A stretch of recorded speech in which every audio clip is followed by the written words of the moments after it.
Sen dúbida, trátase da asignatura pendente do Concello. Dende hai tempo viñanse dando pasos para a súa posta en marcha, pero por un ou outro motivo nunca chegaba a materializarse. Sí que é certo que os últimos anos non foron precisamente uns anos, foron uns anos de crise, onde a situación económica non foi o máis favorable, pero sí que estamos notando nos últimos meses que, gracias a Dios, esa situación que está mellorando e que estamos notando que está crecendo ese interese, esa demanda por parte do sector empresarial. Entonces, que nos fai pensar isto? Nos fai pensar que este é o momento ideal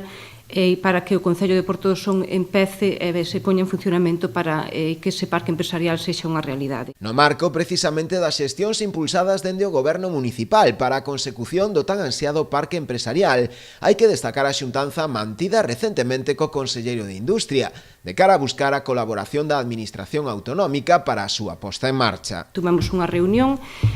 con o Conselleiro de Industria, unha reunión moi fructífera,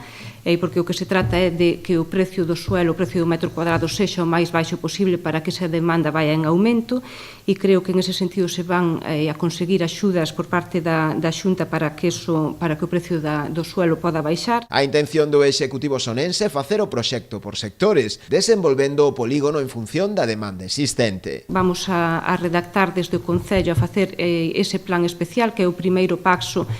para desarrollar a área empresarial por sectores. A superficie total do ámbito son uns 250.000 cuadrados que evidentemente non se van a desarrollar de golpe dunha sola vez, sino o que se trata é de dividir ese ámbito en sectores, porque a demanda actual ronda uns 40-50.000 metros cuadrados e o que se trata é de desarrollar ese plan parcial, sectorizar o ámbito e empezar por esa primeira fase, que se faría inmediatamente, que serían uns ao redor de 50.000 metros cuadrados. O Executivo local confía en que as xestións iniciadas cheguen a bo termo e o parque empresarial sexa unha realidade a maior brevidade de tempo posible.